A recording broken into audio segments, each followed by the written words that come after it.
yesterday is that the federal government is working towards an interim government and introducing crisis in the country.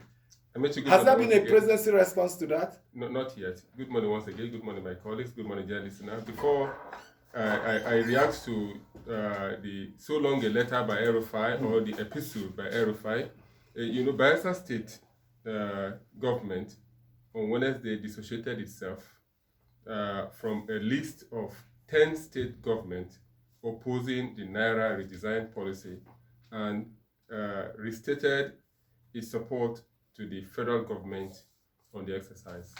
That is the position of Bayelsa State government on the redesigned Naira. Amaechi, El-Rufai said a lot of things in his 32.5 long paragraph epistle he read yesterday.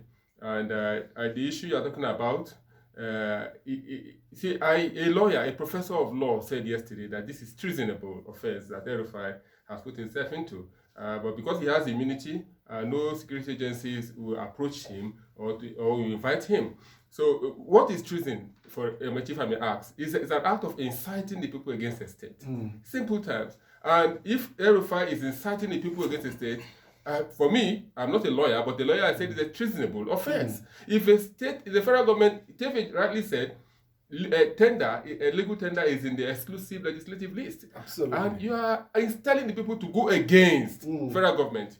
And one striking thing, Amaechi, that El-Rufai said there, which is not too far from what Fani Kayode is facing now, in the issue of a retired general is being planted to come in as an interim government. Head of the interim government. That is treason, Amaechi. And he's saying that is coup plot. He's trying to tell you there's a coup somewhere, that there are people planning. He can't be invited by the DSM. Yes, because he has immunity. Yes. He's covered by that. So that brings the question: what can in 2021? What can said? Can was calling seriously during the constitutional review that immunity clause should be reviewed. And so many other groups called for a review of the immunity clause. And you see the reason why they were calling for it then. Because you cannot just wake up and because you have immunity. Are you sure there are no facts behind his allegation? Well, Amaechi, I said the other time. No, sir, looking at it from the other side. Yes, possibly. There are things that they know up there, as Teve will say. Teve is with them there. There are things that they know that you and I won't tell, they don't know, and we can't say it. It's what we know, we discuss. But I'm really concerned also the aspect where he talked about he said presidential candidates own banks and they can access banks. But Mr. El-Rufai, Patrick Abulu or Abulu Osama would like to know that there are some aspirants or candidates who don't own bank and that can go into bank and behave as owners of the bank, who have influence over bank managers. So it's not only by owning the bank. Not just, he said, 2 of the candidates own banks, so they can have access to this new money. Of course, we know the candidates that have interest in banks. I know Peter Obi, Fidelity Bank, and who again? Yes, perhaps he has to supply that. He has to supply that information. He also said those within the villa. What did he even call the central bank governor? There's a terminology used to refer to him that they have access to these new funds and they have made them available in millions to themselves. But let's listen, Hadiza Audu, to also what Governor Ganduje is saying. He said it was unfortunate that despite the collective efforts made by the APC to ensure Buhari's election victories in 2015 and 2019, after several losses, the president had resolved to pay the party and those that supported him back by destroying the party that brought him to power. He said, and I take this quote, "Imagine someone who has been contesting without winning the election until after a merger was formed, he won the election and spent 4 years and recontested again and he won. Now that he's about to go, he's doing nothing but to destroy the party that elected him." El-Rufai is hitting hard at the president. Governor of Kano State, Ganduje, also hitting hard at him, threatening him that he is out. In fact, one newspaper called it Buhari out to truncate democracy by quoting Ganduje. Okay, let's start with El-Rufai. You did say, let's take a look at the other side of it. El-Rufai could be talking based on facts. Mm. And then you Known to him. Facts yes, known to him. And you remember a couple of days ago, El-Rufai came to tell us, he told Nigerians that the villa made a call through to him saying that President Buhari is trying to maintain the 200 naira note, the old 200 naira note. And after a day, the whole thing came to truth. A day or two, it was yesterday, the president came out with a broadcast owing to the fact that 200 naira would be maintained, but the 5 and the 1,000 would be off the market. Okay, so that's some that facts. tallies. Yes, it tallies with what he said. So it is true that he's also acting based on facts, because let's not forget, no matter how bad or good a person is, you must have an insider somewhere, giving you details, giving you, updating you on things. So that may be a fact. And we have our own insiders everywhere. Political platform has insiders everywhere, not just within Aso Rock, but within the cabal. In the Aso, we have insiders there. Yes. So when we speak, we tell you what we are hearing. About. Okay, so as the matter of with Ganduje, and indeed these governors trying to work against the new Naira policy, I don't think, and most Nigerians would agree that they're not acting in the right direction.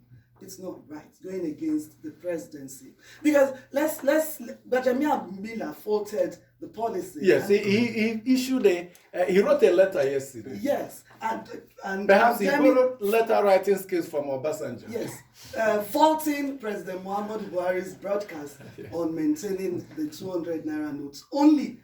And then, of course, he also applauded him for having a broadcast, talking to Nigerians in this critical time. So it's all these governors are just trying to, because it's not in their interest.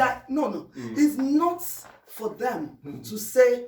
I think he's in the what word would I use? I'm trying to be careful with my words. Yes. Now it's not for them to tell Nigerians use this currency or not. They don't have the power. Yes, it's a federal government. They don't. But what they are saying, they are confusion. quoting what they said is the Supreme Court ruling. Some other person have said that injunction had expired. That it lasted for 7 years. 7 days. 7 days. That since it has expired, the president was not in contempt of the court. The president was free. But the unfortunate thing in all this is that 7 days to election, we are talking not about the candidates. We are dwelling on not their manifesto, what they bought on this Naira. It appears the Naira and the redesign and the politics around it has taken the shine of the... I mentioned the reps leader of the House of Representatives, Ali Dogo, said yesterday that he needs 70 million in hard copy.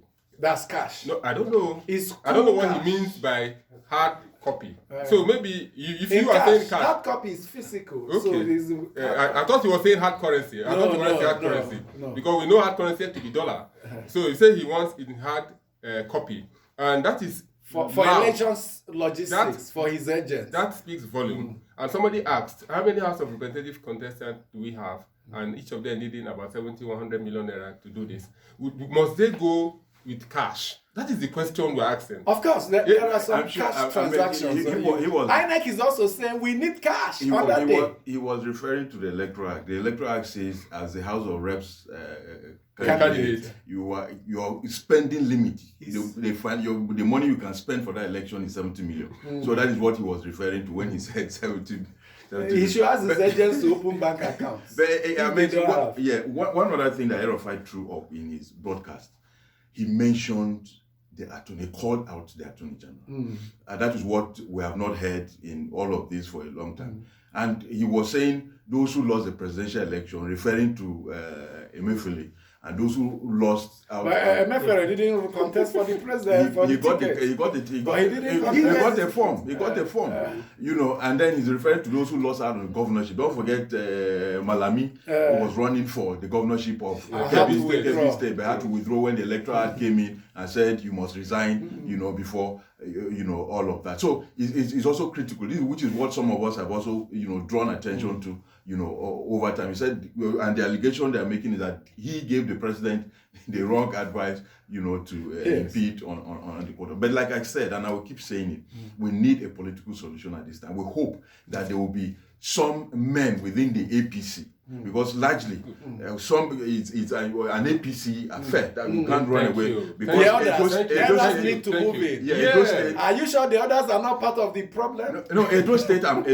Bayelsa, which are PDP states, have joined the federal government as in support of an APC federal government. Yes, an APC state governors are opposed.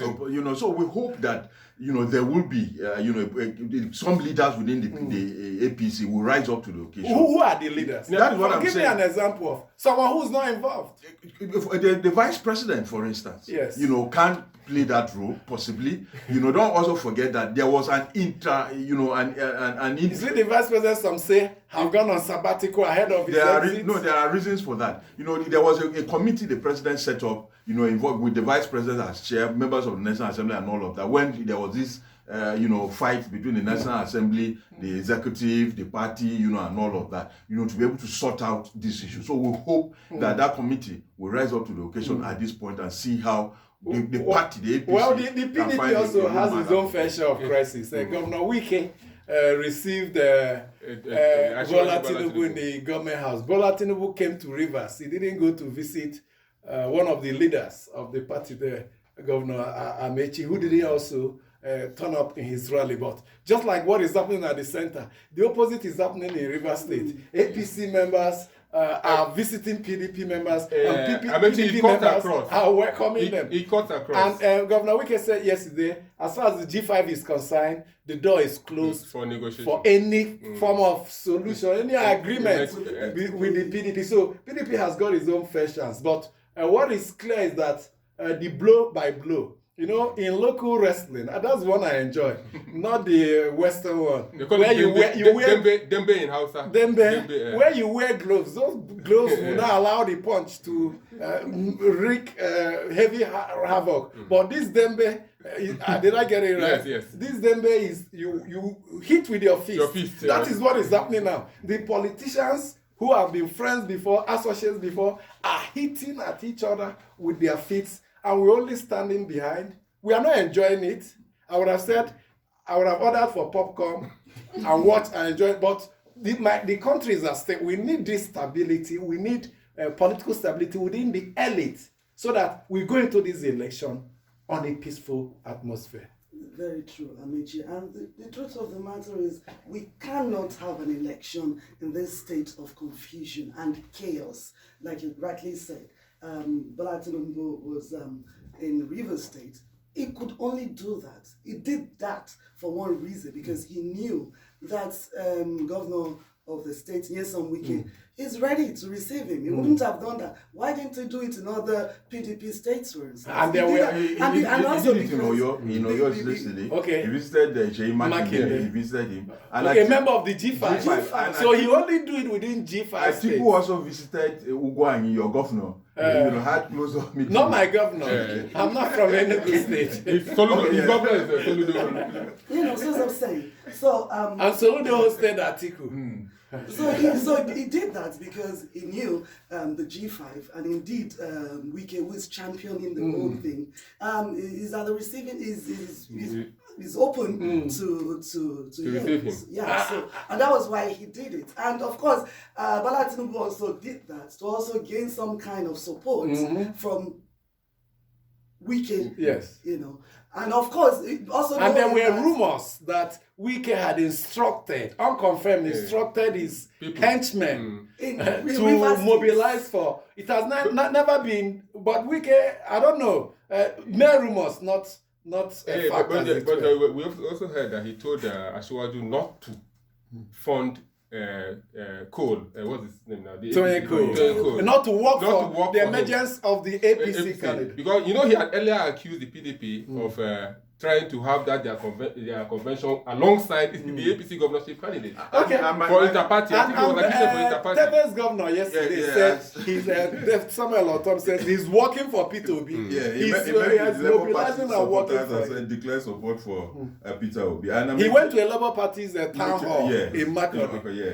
And we're having this report that commute passengers are stranded at various bus stops at Sango in Ogun State and in Lagos State as commercial drivers are insisting on collecting new Naira notes as transport fares. Even in Abuja here, no one is collecting the. So where are the new notes? The old Naira notes. Are they with you? Even the 200, I tried to use the 200 yesterday. Hadiza, where are those money you stashed? Maybe Hadiza. That's an allegation. Maybe Hadiza would like it. Okay, no, let's hear from our listeners. Let's share some of the news they sent to our box. Good morning and welcome to the milk segment. I am Olami.